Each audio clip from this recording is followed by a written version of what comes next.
ಶ್ರೀ ಸದ್ಗುರುನಾಥ ಲೀಲಾಮೃತ. ಸ್ವಾತ್ಮಾರಾಮಂ ನಿಜಾನಂದಂ ಶೋಕಮೋಹ ವಿವರ್ಜಿತಂ ಸ್ಮರಾಮಿ ಮನಸಾ ನಿತ್ಯಂ ವೆಂಕಟಾಚಲ ದೇಶಿಕಂ. ಸತ್ಸಂಗ 51. ಚಿಂದಿಯಾಯುವವರಲ್ಲ, ದತ್ತ ಸ್ವರೂಪಿಗಳು. ಗುರುನಾಥರ ಹತ್ತಿರದ ಬಂಧುಗಳಲ್ಲೊಬ್ಬರು ತಮಗೆ ಗುರುನಾಥರ ಸಾನ್ನಿಧ್ಯ ದೊರೆತ ರೀತಿಯನ್ನು ಹೀಗೆ ವಿವರಿಸಿದರು. 1985-90ರಲ್ಲಿ ನಮ್ಮ ಮನೆಯಲ್ಲಿ ಒಬ್ಬ ಅಜ್ಜಿ ಇದ್ದರು. ಅವರು ಶಂಕರಲಿಂಗ ಭಗವಾನರ ಅನನ್ಯ ಸೇವೆ ಮಾಡಿದವರಲ್ಲೊಬ್ಬರು. ನಮ್ಮ ಮನೆಗೆ ಬಂದಾಗ ಗುರುನಾಥರ ಲೀಲೆಗಳನ್ನು ಮಾತನಾಡಿಕೊಳ್ಳುತ್ತಿದ್ದರು. ಒಮ್ಮೆ ತಂಗಿಯ ಮನೆಗೆ ಗುರುನಾಥರು 4 ಜನ ಭಕ್ತರೊಂದಿಗೆ ಬಂದಿದ್ದರು. ಮನೆಯಲ್ಲಿ ತಿಂಡಿಯ ಸಮಯ, ಆದರೆ ಅಲ್ಲಿದ್ದುದು ಕೇವಲ 4 ಇಡ್ಲಿಗಳು. ಎಲ್ಲರಿಗೂ ಕೊಡಬೇಕೆಂದರೆ ಸಾಕಾಗದ ಪರಿಸ್ಥಿತಿ. ಮನೆಯಲ್ಲಿದ್ದ ಬಾಳೆಹಣ್ಣನ್ನು ದತ್ತಾರ್ಪಣೆ ಎಂದು ಬಂದವರಿಗೆ ಕೊಟ್ಟರು. ಗುರುನಾಥರು ಹಣ್ಣನ್ನು ಹಾಗೆಯೇ ಹಿಡಿದುಕೊಂಡಿದ್ದರು. ಅದನ್ನು 3 ಭಾಗ ಮಾಡಿಕೊಂಡರು. ಎಲ್ಲರೂ ನೋಡುತ್ತಿದ್ದಂತೆ ಹೊರಬಂದ ಗುರುನಾಥರು ಆಗ ತಾನೇ ಎದುರಿಗೆ ಬಂದ 3 ಚಿಂದಿಯಾಯುವ ಹುಡುಗರಿಗೆ ಹಣ್ಣನ್ನು ತಿನ್ನಿಸಿ ದತ್ತನಿಗೆ ಸಮರ್ಪಿತವಾಯಿತು. ಇವರು ಚಿಂದಿಯಾಯುವ ಹುಡುಗರಲ್ಲ, ಇವರೇ ದತ್ತ ಸ್ವರೂಪಿಗಳು ಎಂದರಂತೆ. ಗುರುನಾಥರನ್ನು ಅನೇಕರು ದತ್ತ ಸ್ವರೂಪಿಗಳೆಂದೇ ಭಾವಿಸುವುದು. ಯದ್ಭಾವಂ ತದ್ಭವತಿ ಎಂಬಂತೆ ಮನೆಯಲ್ಲಿರುವುದನ್ನು ದತ್ತಾರ್ಪಣ ಎಂದು ಮನೆಯವರು ನೀಡಿದ್ದರೇನೋ. ಗುರುನಾಥರು ಈ ಭಾವನೆಯನ್ನು ಸಾಕಾರಗೊಳಿಸಿದ್ದರು. ಹೀಗೆ ಗುರುನಾಥರ ಲೀಲೆಗಳು ಅನೇಕ ಇವೆ. ಇವತ್ತು ನಮ್ಮನ್ನು ರಕ್ಷಿಸುತ್ತಿದ್ದಾರೆ ಗುರುನಾಥರು.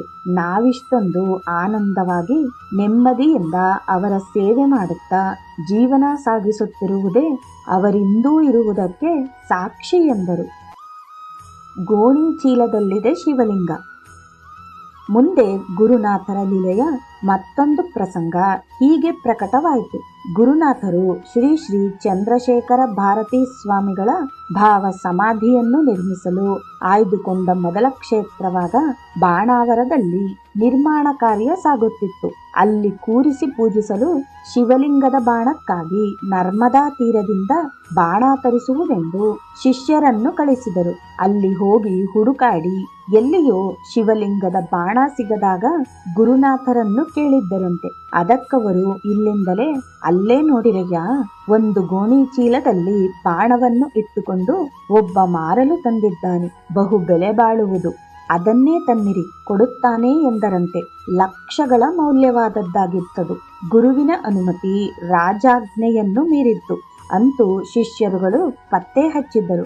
ಆ ಗೋಣಿ ಚೀಲದಲ್ಲಿದ್ದ ಬಾಣಲಿಂಗ ಸರ್ವಶ್ರೇಷ್ಠವಾದುದು. ಕೊನೆಗೆ ಆತ ಬಂದವರ ಉದ್ದೇಶ ಅರಿತು ಆ ಅಪೂರ್ವ ಬಾಣಲಿಂಗವನ್ನಿತ್ತನಂತೆ. ಜಟೆ, ಸೂರ್ಯ, ಚಂದ್ರ, ಓಂಕಾರ ಹೀಗೆ ಹಲವು ವೈಶಿಷ್ಟ್ಯಗಳ ಆ ಸುಂದರ ಬಾಣಲಿಂಗವೆಂದು ಪ್ರಥಮ ಭಾವ ಸಮಾಧಿಯಲ್ಲಿ ವಿರಾಜಿಸುತ್ತಾ ಭಕ್ತರ ಅಭೀಷ್ಟ ನೆರವೇರಿಸುತ್ತಿದೆ ಬಾಣಾವರದಲ್ಲಿ.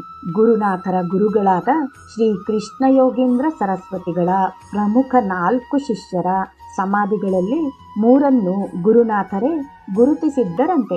4ನೆಯದನ್ನು ತಮ್ಮ ಶಿಷ್ಯರಿಗೆ ಗುರುತಿಸಲು ಗುರುನಾಥರು ಅಂದು ತಿಳಿಸಿ ಬಿಟ್ಟು ಬಿಟ್ಟಿದ್ದರಂತೆ. ಶಿಷ್ಯರನ್ನು ಕಾರ್ಯ ಪ್ರವೃತ್ತರಾಗಲು ಪ್ರೇರೇಪಿಸಿ ಗುರುನಾಥರು ಕರುಣಿಸಿದುದರ ಫಲ ಆ 4ನೆಯ ಸಮಾಧಿಯೂ ಸಿಕ್ಕಿದೆ ಎಂಬ ವಿಚಾರ ತಿಳಿದು ಬಂದಿದೆ. ಕೃಷ್ಣ ಯೋಗೀಂದ್ರರು ಹಾಗೂ ಅವರ 4 ಜನ ಶಿಷ್ಯರುಗಳು ಸಜೀವ ಸಮಾಧಿಯಾದ ಪರಮ ಪುರುಷರು. ಕೃಷ್ಣ ಯೋಗೀಂದ್ರರಾಗಲಿ, ಅವರು 4 ಜನ ಶಿಷ್ಯರುಗಳಾಗಲಿ, ಗುರುನಾಥರಾಗಲಿ ಎಂದು ಪ್ರಚಾರ ಪ್ರಿಯರಾಗಿರಲಿಲ್ಲ.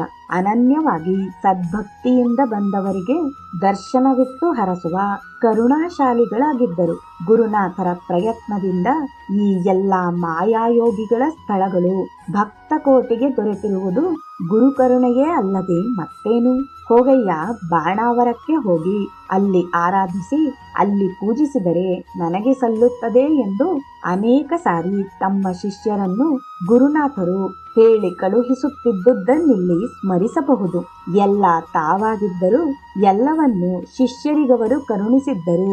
ತಾವೇನು ಅಲ್ಲವೇ ಅಲ್ಲವೆಂದು ಬಿಡುತ್ತಿದ್ದ ಗುರುನಾಥರ ಭೋಳೆತನ ಅವರು ಭೋಳೆ ಶಂಕರನೇ ಎಂಬುದನ್ನು ಎಂದೋ ಶ್ರುತಪಡಿಸಿದೆ. ಇಂತಹ ಗುರುನಾಥರ ಲೀಲೆಗಳೆಷ್ಟಿದೆಯೋ.